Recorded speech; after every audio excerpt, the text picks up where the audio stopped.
This is Duke University.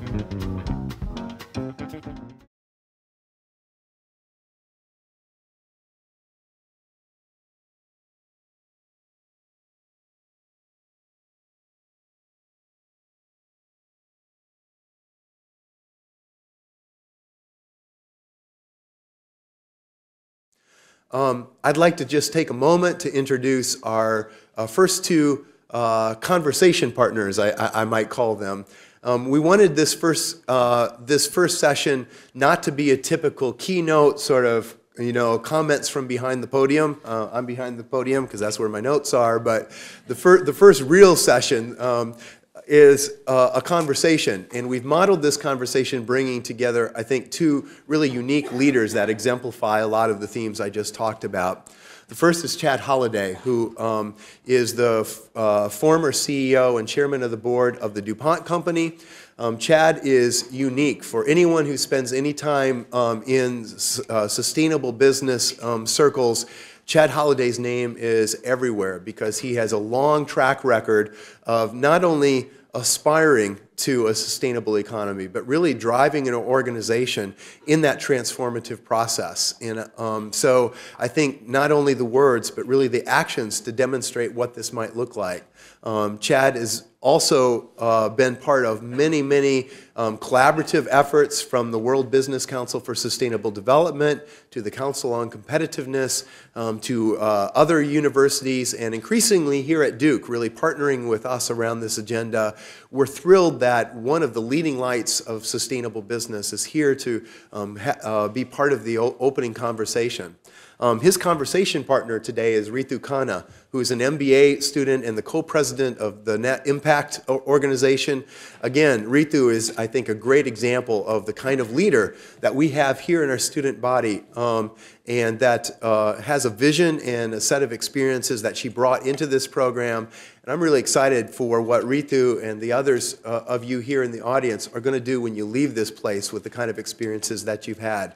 Ritu, before she came to Duke, was part of the sustainability healthcare practice, Sustainability, a consulting firm that's based in London, working with many of the top Fortune 500 companies on issues of healthcare and sustainability. So really unique set of experiences, and then really demonstrating that leadership in her net impact role and other roles around campus here. So what we wanted to do today is have the two of these leaders who sort of represent different parts of the network of leadership that I think we need around this, in conversation around the critical issues. I think Ritu will tell you a little bit, but we thought the best way to do this would be for Ritu to reach out to the students, get a set of questions of what they think are really the burning questions that they'd like to engage Chad around, and she's aggregated it and integrated that set of questions so that she is speaking on her own behalf, but also on behalf of the other students here in the audience to have a really provocative discussion. So the two of them will speak, and we also have time at the end to open it up to the crowd. And we hope that this first session sort of creates the mood of collaboration and openness and generation of insights and relationships that we think can be the best product that comes out of today. So I won't go on any longer. I'm really thrilled to be here. I'm thrilled to see the audience and many of the seats full. So let's get on with it. Thank you very much.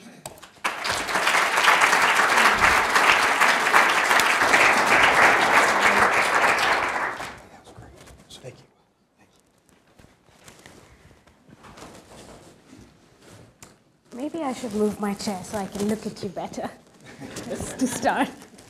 Thank you, Chad. Thank you. It's lovely to meet you yesterday and have a conversation with you over dinner, so I'm not that nervous now. But I have a unique set of questions from the student body. And I haven't seen the questions yet. You haven't. Nothing on my hand. You were good. So it's not scripted, it's going to be spontaneous, and I promise one or two are provocative. But I mean, I thought we'd just start with something simple, like could you just talk to us about what's been very exciting for you at DuPont, perhaps a couple of examples of, while working on the sustainability agenda at DuPont, a couple of areas that would be of interest to the audience here.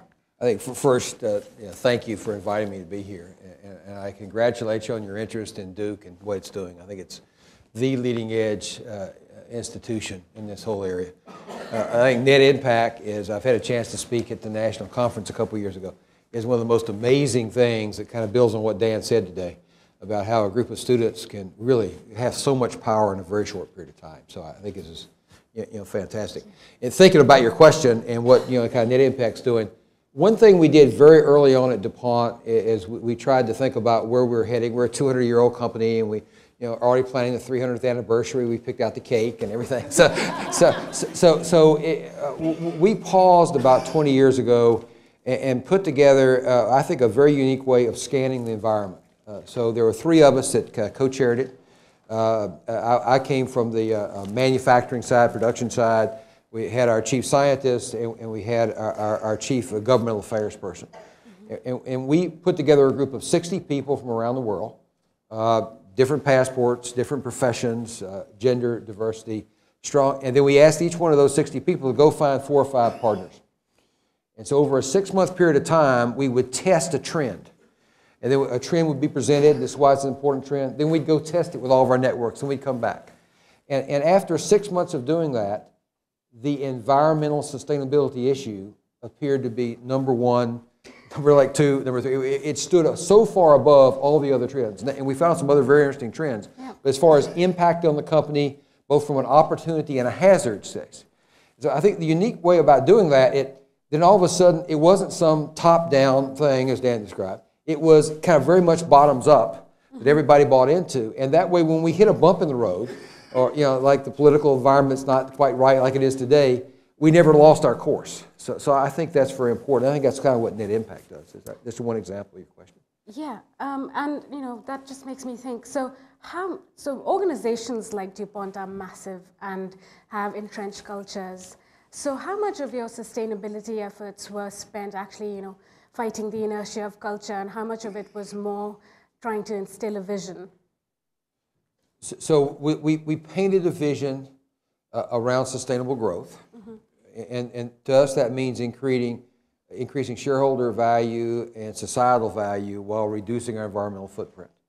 And we just had this fundamental belief if we could put out less stuff, yet more value, so hence put knowledge in our offerings as well as material in our offerings.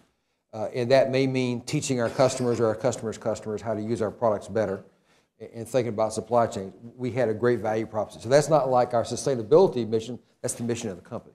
Right. So with that in place, what we found is that's more kind of corporate speak. And until you make it real, it's interesting but not much. Yeah. What we took is concrete projects, funding things, our reward systems, what we held up as totems, how we talked and how our actions and how actions we took in tough situations. People really determine where you are when you're under the gun, and do you stick to your principle then when it's not so convenient anymore? And so you do that over a few years, and people figure out what's for real. That's a really good point. So when you're under the gun, I mean, big companies and leaders in big companies are always fighting this battle. Do I listen to shareholder demands, or do I do something that's correct for the environment or follow the environmental sustainability, right? Even when it would mean internalizing costs that my shareholders aren't going to like, for example. So I'm sure you faced battles like that in your time at DuPont. Could you share one of those instances with us? There's so many. I would say, long-term shareholders who are, and we have a good percent of our share, they are really with us. They understand that it's the right thing to do, and they're willing to make an investment in the R&D project now that will pay off in the future. Some people that own the share for maybe a few hours or a few days, this is not their issue. Yeah. And so you have to think about your messaging. The issue with messaging today, you can't have a different message to employees and a different message to shareholders because everybody sees the same message. So you have to be consistent. You can emphasize different subjects, but you have to be absolutely consistent. I think you have to be actually credible. So we find our shareholders, we will talk about what we're doing, but we mainly talk to them in their terms. And if their terms are cash flow and financial returns, that's how you have to talk to them. So I think that would be one thing you could take away is don't ever change your principles and what you're doing, but do talk to the listener in their terms, not your terms, and you have a much better chance of connecting with them. Well, sounds good. What about messaging? So you just mentioned messaging, and one of the things we were talking about yesterday was climate change, and how it's been perceived here, and little anecdotes such as global warming. What's that? I mean, haven't you seen the snowstorms in New York and DC? We actually heard people say that. So, how would you go about? What do you think is the best way for business today to communicate the message of climate change and what they're doing about it? I think you talk about specific projects, and you talk about the tangible benefits. We're going to use less energy. We're going to use renewable energy. We're going to have less material input to this. There's going to be less waste in the process. And that's going to have these financial impacts, and that's why it's a good use of a shareholder's money, and it's going to have this long-term impact on the environment. And I think you need to talk in very concrete terms. When you start throwing out the word climate change, you immediately create confusion, because if you ask people what it means, you'll get many different definitions. And so I don't have a better word to suggest to you today, but global warming is just as bad, because people say global, it's not so bad. It's kind of cold out today. So I think you talk about tangible, concrete projects and why they make a difference, and then that relates, and you just do them one after another, and it works well. And that brings us back to the implementation piece. I mean, you started chatting to us today by saying that one of the first things DuPont did is set clear goals and targets and look at threading this kind of thinking throughout the organization. How difficult was this whole implementation for you, and how much of an investment of managers and leaders' time did you have to make sure? Was it something that one would imagine big companies do? You're doing strategic planning and looking at growth goals for the year, and you just thread this sustainability thinking at the topmost levels, or was it something that you added on because you're the visionary leader at DuPont, and so they had to do it? I think the unique things about DuPont, I wouldn't say I was a visionary leader. I say we have a number of people. And I think that's very important. I think if it's centered in one person, then everybody worries when that one person leaves, is it going to be there or not? So one of the proudest thing when Ellen Kuhlman took my place, nobody ever questioned whether that was just not an issue. There are other issues, but that wasn't an issue. So I think I felt very good about that, which meant it was the leaders that kind of all bought into it. That was the real test of whether they bought into it. I think one of the basic things you do is you work with every supply chain, and you understand all the way back from the raw materials all the way to the recycle step what's going on in the whole chain. The biggest mistakes I think businesses make is they look at only their piece, or maybe their immediate customer, their supplier. It's only understand the entire supply chain. So we really focused on that. We setting goals. We set very big goals, 7 to 10 years out. If you set them 2 or 3 years out, we're a bunch of engineers. We get really, how exactly are we going to get there? 7 to 10 years out, people would accept those goals. And we have not hit every one. We've hit about 85%. And I think with setting these very large goals, we've done. The only goal that we're currently running behind in is percent of our energy from renewable sources. And when we started our journey in that, we're at 2%. We're at 7+ today. Our goal's 10%. But our whole objective in doing that was be sure we did it without paying more. Now, we could get to 10% tomorrow if we just pay more. So I think, so I'm glad we set the 10% goal. Some people say it's just terrible, we're going to miss one of our goals. I said, no, that's not, I'm glad. Now how are we going to get there? How are we going to think about it differently? Yeah. And landfill gases, by the way, was one of the best ways that we kind of met that goal. It was a real win for us. We invested in landfill gases, because when we did it, natural gas was about $2 a unit. Yep. And of course, it's been much higher. And so our landfill gas costs about $1.50 a unit. So it's just turned out to be a real winner. Wow.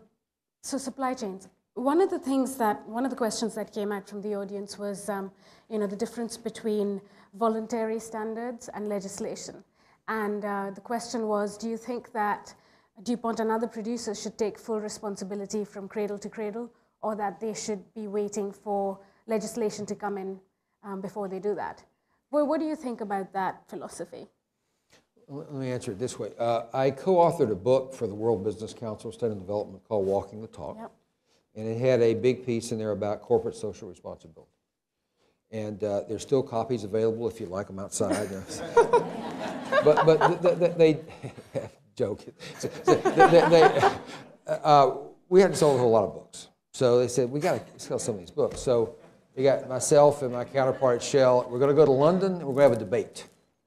And Phil and I were going to be pro-corporate social responsibility, and this editor for the FT, and I forgot the other person, we're going to be anti-corporate social responsibility. I said, this is a joke, isn't it? I mean, you know, who's anti-corporate social responsibility? It was a room about this size, about this number of people in it. And we were making our case, and they said, no, okay, maybe DuPont and Shell, you'll do that. But you're just doing it to keep us from having regulations in place, because you won't have to do as much if you don't have the regulations. And then they could tell that, you know, we had a few people in the audience kind of silent, but they said, but what about all the companies that maybe aren't as financially sound as you are or worried about their reputation? They won't do it at all. So the real answer is you got to have regulation. And then once you get the regulation, it'll be tighter than what you do on your own. So all your corporate social responsibility stuff doesn't mean. So I was a little shocked with that. So we went to New York and did it again. It was a room, you know, much smaller than this, but it was really over full, you know. And my son was a student in New York at the time, and I said, why don't you come over? We're going to talk about this thing. So it was over. I went around looking for him. He was gone. I said, where'd you go? He said, look, they don't like you, Dad. I said, no, it's just the ideas. No, they don't like you.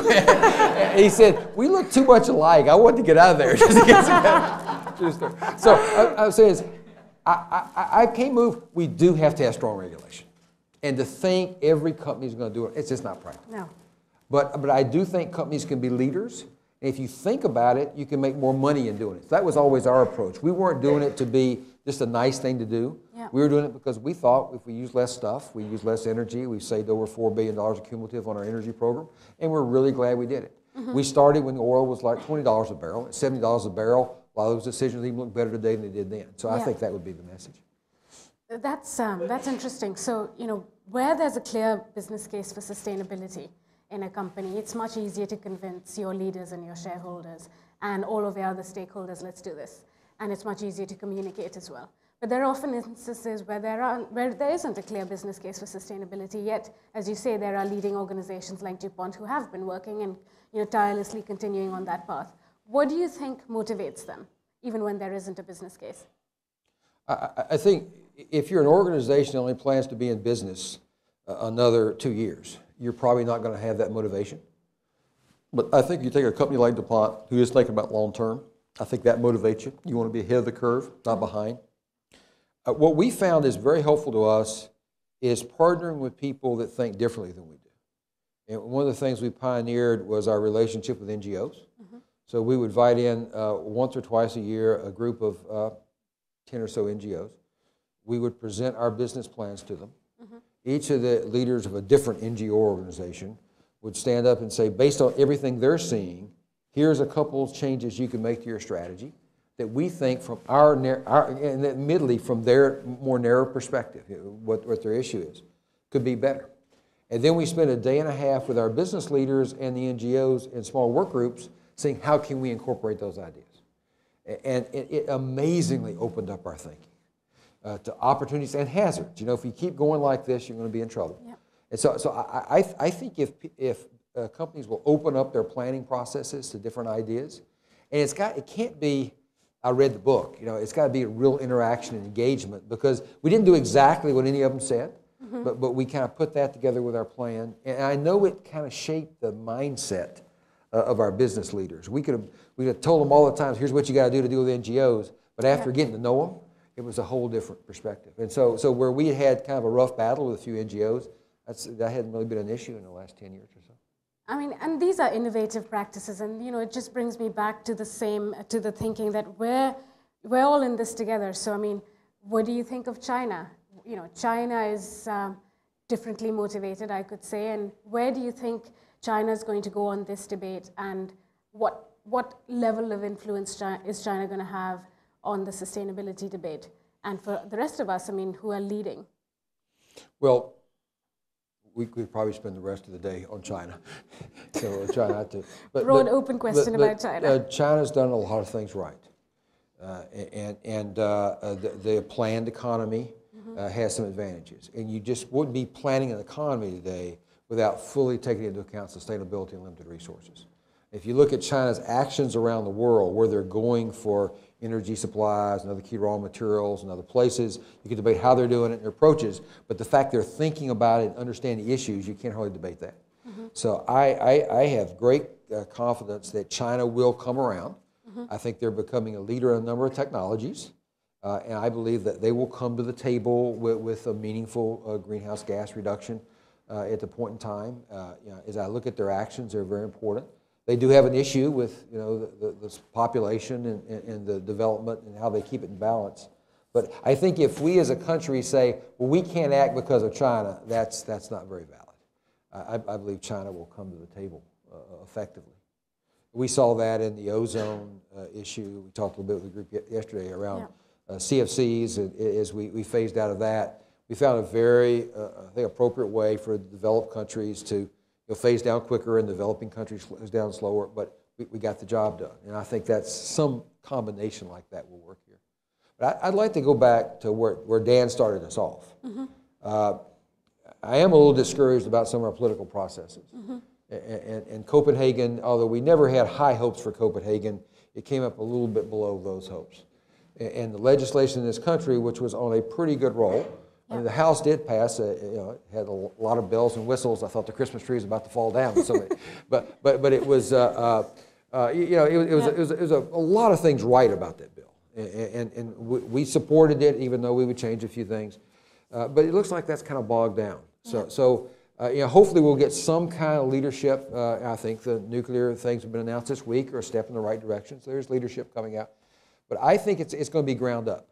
And I think if you walk away and say, I'm going to do those things that I know save energy and make me money right now and give them priority in my dealings, you'll be way ahead. Yeah. And so that would be a step. It's so good you said that. I don't know, perhaps we're thinking in the same stream and you haven't seen this list. I don't know how. So my next thing was, to bring you back home here to the US and see over the last couple of years, just the last 18 months, we've seen a sea change in the communication around sustainability, climate change, issues around sustainable business.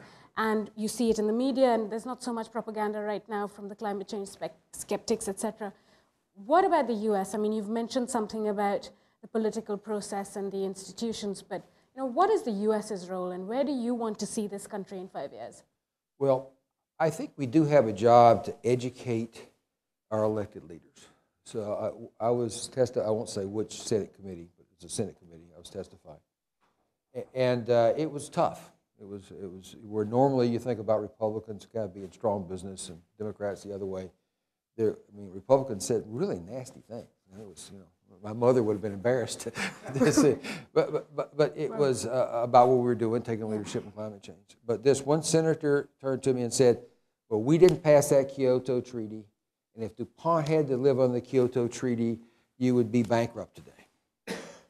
I said, with all due respect, Senator, we live on the Kyoto Treaty everywhere but here in Australia.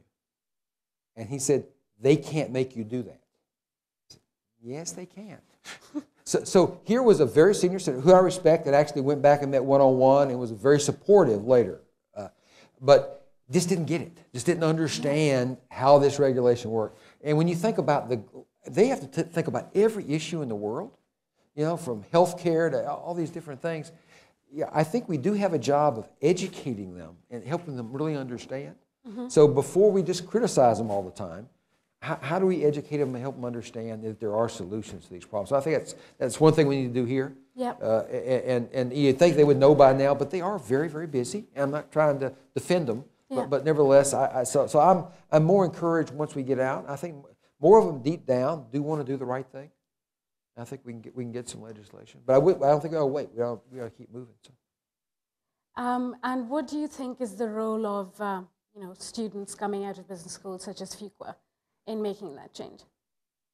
I think let's just take a large company where I've spent my career. The power you have, especially with the networking tools that are available today that weren't available 20 years ago, to change your company from underneath is unbelievable. Do not underestimate your power. And so I think having a network, understanding what you're very proud of in your company, and you let your leaders, decision makers know, and the things you're not as proud of. I think a generation that's coming out of school now is going to have tremendous impact on shaping. And I think a lot of times it's people just don't understand. I mean, we're fortunate in DuPont that early on, for a combination of reasons, we got to understood the issues. But I think there are many other companies that haven't taken time to do that who can be great leaders here. So I think as you come out, it's a great time to do it. And if you can't move them, there's other companies you can go to that can. so I would not be timid about it. I would be very direct about it and move from there. So shifting gears a little bit, I have another 4 minutes and a couple of questions, and then we're going to open it up. So just looking forward, a little bit towards vision, what are the exciting innovations in your view that are going to be coming out in the next 5, 10 years, maybe 20 years? We're thinking really long term. But what excites you about the future? So let me go from a technology standpoint, then maybe a product. Biotechnology is the most amazing combination of science that I've ever observed. And our whole ability to understand life and be able to, in a responsible way, control it in ways we haven't done before, I think is a technology that's just come in just when the world really needed it. And so that's why I'm extremely encouraged, because when I see what our science, and we're core in industrial products and products made from biotechnology and agricultural applications. We're not core in medical applications. When I see how far we've come in the last 10 years and our ability, things that we wouldn't dream of before, we can do so easily now at low cost. I think that's a technology, when it's blended with chemistry and other technologies, can really move things. So I'm very encouraged. I think nanoscience and engineering is a second one that I would put almost as powerful as biotechnology. It's a little bit farther behind the growth curve. And you look at it on the surface, you don't think it has that potential. But everything in DuPont that we've decided to control at the nano level, we get amazing results we didn't have before. So I just think about the whole material science sector being able to kind of rethink of itself from nano. So those two technologies are just absolutely dynamite. Well, we have commercial products today at DuPont, and we're doing great, but there's nothing, it's trivial compared to the potential that we think it could be, and where the research budget's going that way. So that's very impressive. Now, if you take then now, technology, just past the science, but into technologies, I am continually amazed with the potential of solar. And one reason is you don't have to explain to somebody how it works. They can kind of see it, and you don't have to do a very complicated analysis, and so it's really, reduces greenhouse gases. It's kind of right there. Yeah. And when I look at anything that's 15% efficient today and say, wow, our scientists at DuPont just go, that's an opportunity. And so we have 2 major discovery-based programs to take that the 15% to 30 or 45%, and I bet that's 2 of 100. So I don't know if DuPont will be successful. Somebody's going to be successful. And so I think as we improve that whole solar chain, it'll be a big opportunity. I visualize the day that a building like this will be totally covered with a solar panel on the outside. It'll be clear. You can't see it. And then all of a sudden you don't have to worry about the angles. You've just got so much surface area. Yeah. And so that's going to happen. It's just a matter of when. So that's why I'm really encouraged about it. That'd be one.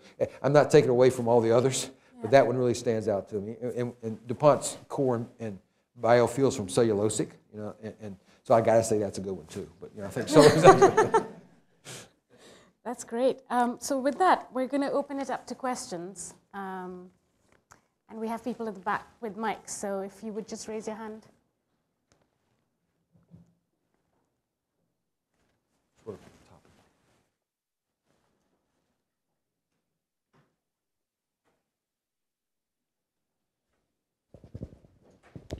Hi, good morning. Jonathan Blitz from Utility Scale Solar. One of the questions that I have is, it seems like, especially in the last year and a half since the credit crisis, large companies really have abandoned innovation as a strategy and are unable to look past surviving the next quarter. Can you talk a little bit about ways in which smaller companies that generally feed innovation at larger firms can get in there and work with them? Because it's sort of frightening to see how much innovation is falling by the wayside and is unable to reach commercialization just because of the sort of shock that culture's in. So, great question. I think leading edge companies are keeping their R&D efforts up. I'm on the board of Deere. They reported results today, and one of the things you'll see is the R&D spend is up over the same period last year. The earnings were up too, which is nice. So I do think leading edge companies know you just cannot take research programs that have been going 2 years and shut them down for a year and think you're going to come back and pick them up when it's over. So DuPont's R&D spending hasn't gone down, and Deere, I think others you'll find have held up. That's not universal. Now, back more to your specific question, I think there is a tremendous opportunity to open up the doors between a company like a DuPont or a Deere that have the wherewithal to take ideas from a company like yours and maybe take it to market and bring everything else together. And what I find is that's not done very well today. I think it could be done a whole lot better. In the Council on Competitiveness, we've actually done regional studies to find which regions of the company seem to do that very well and which ones don't do it very well and what are the factors that make sense. So I think that would be something, I'll kind of throw back to Duke. I really think that's something that you could do is find ways of sorting the ideas. A large company can't look at every idea that comes up, but how do you sort them and find out the ones the 2 or 3 that will really be great for a DuPont or a Deere, and how do you get that sorted? I think that's still a missing thing today. A research-based company, unfortunately, has the same people inside who do the research evaluating the new ideas. And they usually have competing routes inside the company. So you have to work to make sure there's not a bias toward what already exists. So in DuPont, we've got this scheme we call opportunity brokers. So they're scouring outside for opportunities, and they are, by definition, kind of the champion of the outside idea coming in. So I think companies need to have that as one approach. Great question.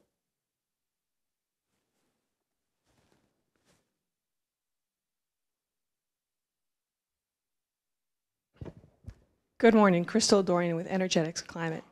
I have a question about the climate deniers, and I would like to hear your opinion, sir, about the people who are so set against believing that climate change is happening. So the science is clear, the business case is there. Why is it so threatening to some people? And I don't know the answer. I just would like to hear from your point of view what your opinion is on this. Well, it is complicated. And it's not simple, real straightforward scientific analogy. If you keep it at a high enough level, it's very straightforward. But I was with Tom Friedman last week. He said, it's very simple. It's like having too many blankets on the bed. You put too many blankets, and you get hot. And that's what's happening in the environment. Well, that's one answer. Most people won't accept that level of answer. And so I think that's the issue. We've done a lot of work from the Council on Competitiveness with the Gallup polling organization. And I was a little shocked as they kind of explained to us, this is the U.S. population. They do global work with the U.S. population. So they kind of divide the U.S. population based on how they answer their surveys in 3 groups. There's 20% that are totally out of it on everything. And the test of that is, can you name one elected politician besides the president? If you can name one, you get up into out of that category. But 20% kind of stay in that category. So when you start talking about having a discussion with that 20%, they're just not related. Then there's 60% that approach a subject from their primary thing in life. It could be their job, it could be their religion, it could be their sport, it could be their family, it could be a lot of different things, their local community. And the only way you can really get them to think about the subject is relate it to their primary thing in life. Otherwise, it's just going to glaze over. And then there's 20% that can have a real good conversation on this subject. So I think one of the issues is we're kind of talking to that 20%. And so one of the things we've seen around the world, how do you get to that next 60%? How do you make this a relevant subject to what they really care about? So I think to really get through to the population, we're going to have to do that. And we're going to have to find, I think, some ways of getting people that are unquestionably credible with the public. And I don't think that's necessarily scientists, because they don't know scientists. They don't understand. They're credible. The scientists are credible with the scientific community, And you could find the ones that you'd have undoubted trust in, but are there other people that you'd put together? We were kicking around some ideas. Yeah, I don't know who that would be, but it may be a sports figure that everybody thinks has unquestioned credibility. It could be a celebrity, you know, that would have the case. But I think we're going to have to do something, I believe, to get people over on that. But I think also we need to explain to them, we can do this without having to drastically lower your standard of living. Because I think it helps people understand the science if they don't have that much pain in doing it. So, great question. When we get the answer, we'll be back. Hi, my name's Tamara Failer. I'm a graduate student at UNC. And I was just hoping that maybe you could talk a little bit more about the work that DuPont does in terms of social responsibility in developing countries and maybe the ways that you're partnering with NGOs or local government. They let UNC people in here?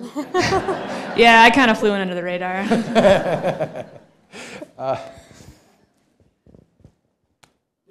We took a very focused look at the bottom of the pyramid, and there's been several books on that. And we encouraged our business units to look at those opportunities. And I must say, it was just awkward for them. They just did not know how to go into the continent of Africa and really relate. It was so foreign to them, it was very hard to do. And so we picked a Brazilian that was one of our outstanding leaders in the company. And we actually relocated to Mexico and said, you're in charge of our bottom of the pyramid projects. And you've got total freedom. Here's your budget. You spend it any way you want to. And just come back once a year and tell us how you did. And I have never seen a more successful program that we've ever done, because as you get out and you start looking at opportunities, we just saw numerous things that we'd never dreamed before.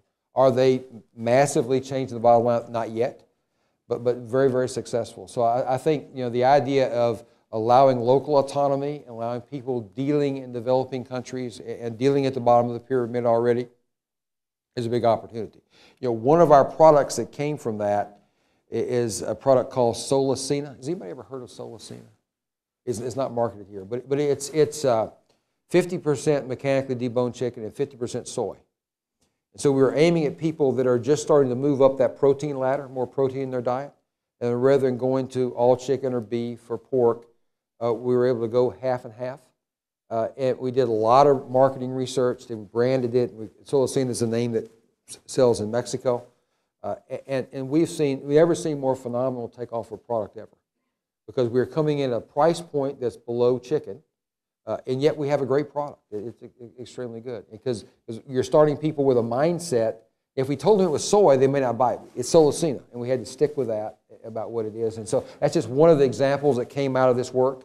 And I think that's making a big difference in people's lives. And it's also helping us develop the market, and it's going to be here. It won't be called Solacina, it'll be called something else. It might not be a chicken mixture, it would be something. But I think those are the kind of opportunities that are there.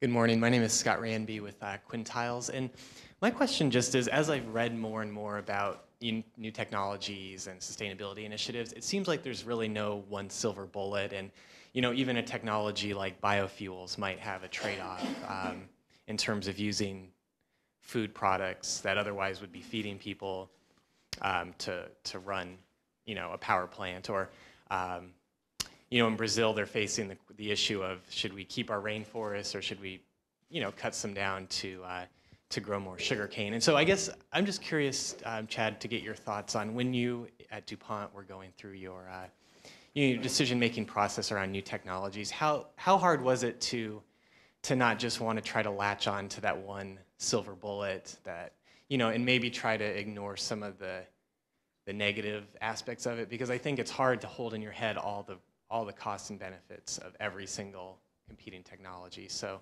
could you just talk a little bit about the framework for how do you evaluate new technologies or new solutions? So a great question. I would kind of go back to your premise, because I agree with it totally. We're going to need a lot of solutions, and we're going to need them because there's no one silver bullet, but also every country and every region of countries want to participate. So that's why DuPont has a program with the University of Tennessee on using switchgrass and corn stover to make a biofuel. And so, the ground isn't as good in Tennessee, and switchgrass is a product that can come there. Ground probably couldn't be used for anything else. And all of a sudden, we have a good proper, where Tennessee's not a great place for wind. Yeah, and not necessarily the best solar location in the world. So I think it's really important that everybody have a way to play in this game. So that's why I think those multitudes of answers will take place. And I think government policy can kind of encourage that. I think that will be good in the long run and a step in the right direction. I think there is a bias, as you say, to find one, because it takes so much resource to move an individual item. You say, I can't do all three. I just pick one and go with it. If I was President Obama for a day, I would pick about 3 major technologies that the U.S. could be a leader in, and I would put serious money behind it from the federal government standpoint. I would put together consortiums of private universities, national labs, and in a different kind of managing model. They could move very, very fast. It wouldn't be tied up in bureaucracy. And so resources aren't a limitation. I mean, I look at our biofuels effort in DuPont. Resources aren't a limitation. I'd triple it tomorrow. But there are, because we got to balance things. So I think the country could get behind 2 or 3 technologies. And if we couldn't be the leader in the world in at least one of them, I'd be shocked. So to me, that is and it would be a stimulus to the economy, it'd be a stimulus to the spirit, not unlike the space program did for the country. I'd give reports to the country every quarter on how we're doing. I mean, I think there's a model here, and we've suggested that to administration too. So I didn't just wait here to tell you what I think the president ought to do. So I think there are things like that. So I'm much more optimistic about what we can accomplish with technology to solve the problems. But I don't think we should wait for, as you say, a silver bullet, because it's not going to be there. We need to do the efficiency work. We need to do all the fundamental things today, because we'll need that too. We have time for one last audience question, and then I'm going to close. Hi, I'm Sean Sloan. I own an eco-friendly shop in Chapel Hill called Twig.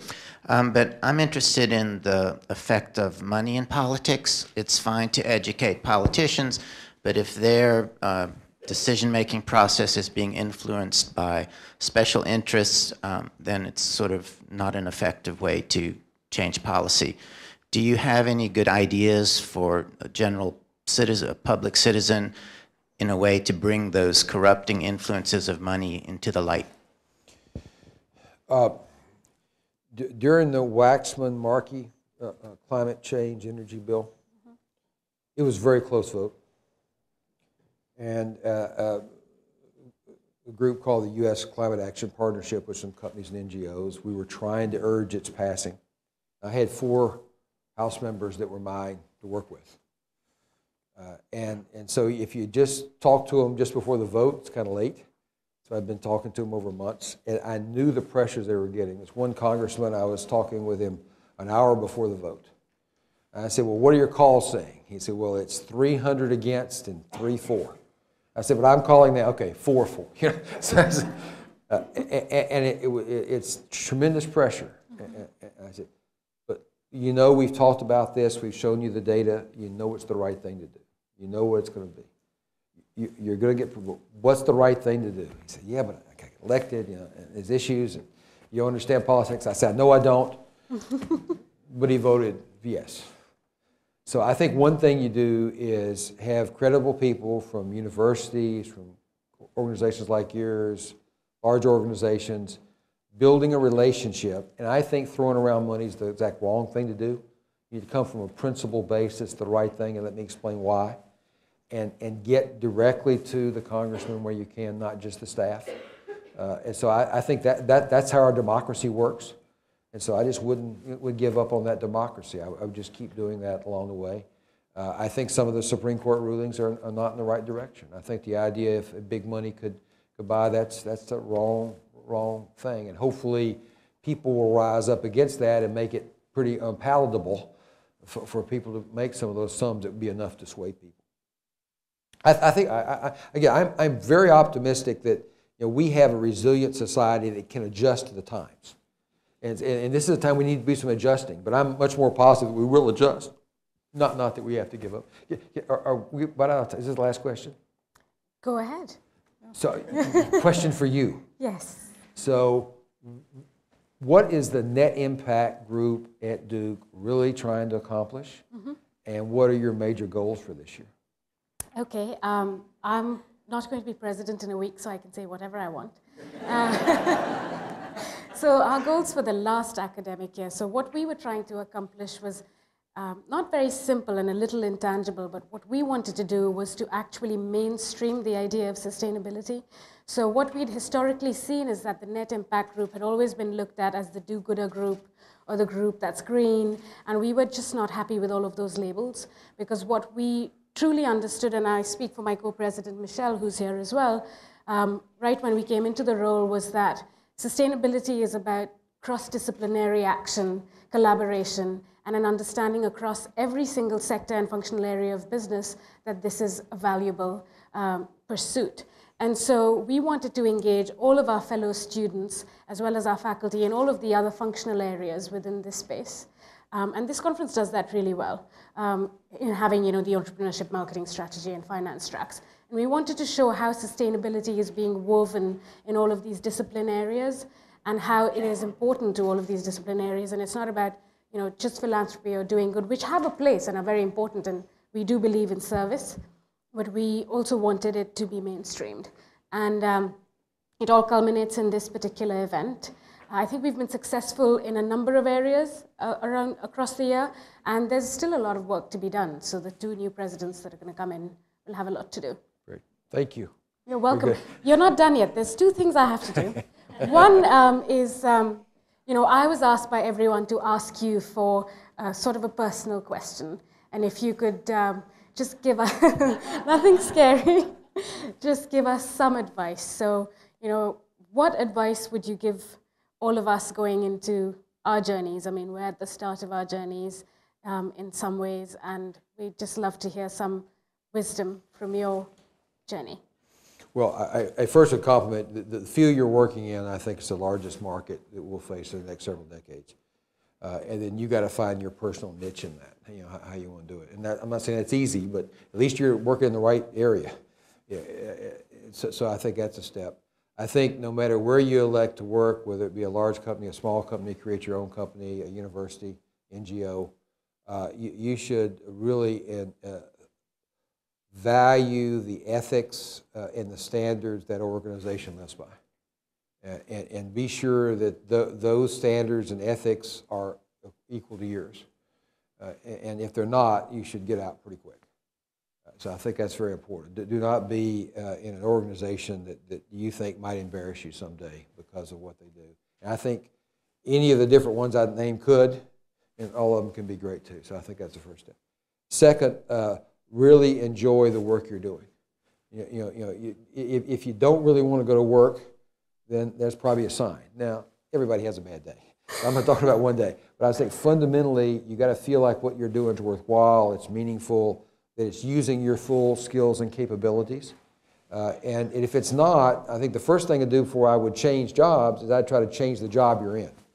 And that's always been my experience 38 years at DuPont. I had several jobs I went into that I didn't particularly like what I was doing. I didn't think it was very value-adding. It wasn't challenging. I wasn't growing and developing. So I was able to change the job I'm in. So just, if we got 2 minutes for a very quick story. Yes, so we do. I've been maybe 5 or 6 years with DuPont. And I worked on plants are exciting. They do things. I moved to corporate headquarters. They're not so exciting. and literally, I had this office, and I just didn't interact with anybody. They kind of slid the work. I was a business analyst, slid the work on the door and slid it back out. I found out that there was somebody would bring magazines around you could read. So I signed up for every magazine, so somebody would come in a couple times a day. I get to see them. But one of my major jobs was to plot 97 charts and present them to these 3 old white guys, and I would present these 97 charts, and I would get them on Thursday, and I have to. That's when you really plotted charts. It would, it would work. And so I would have to do it like all through the weekend. We had 2 little kids running around the house, and so it was really not a fun weekend every month to do it. And then I present these 97 charts. There were never a question. They never took any action, and we just left. So I went to my boss and I said, "This is not doing any good. It's not worthwhile." He said, "No, don't change a thing. It took forever to get them to agree to those 97 charts. They're happy. They're not fighting with each other. It'd be good." So I said, I just can't keep doing this. So I went home and plotted my 97 charts and then came up with what I thought were 5 issues in the business I was reviewing for them that I thought were really important. And I knew if I asked my boss if I could do that, he would say no, and didn't you hear me the first time. So I took a chance on the DuPont polite culture that if I started off, I said, I've got 5 issues, would you like to see them? That I was taking a bet that they couldn't say no. Mm-hmm. If they said no, it would have been a pretty short trip. But they said yes. We spent the whole hour talking about those 5 issues. They were delighted. They made a couple decisions. Then I said, but what about my 97 charts? Oh, we hate those charts. I never had to plot the charts again. We always then had the meeting on what the key issues were in the business, and they made decisions about it. And then my boss and I had a really good conversation about why I couldn't communicate to him, and why we got. So all of a sudden, I took what was a really bad job where you had to get people to slide something in the door to one of the best jobs I ever had. All because I kind of took a risk to reshape the job. And so I would say if you're not happy, the job is probably not producing for anybody else either. So I would just say have the courage, and if it doesn't work out, I'm not saying every time you do that it'll work out, there'll be other places you can go. So that would be my personal advice. Thank you so much. Good. Thank you. That was a lovely conversation. I do have a small gift.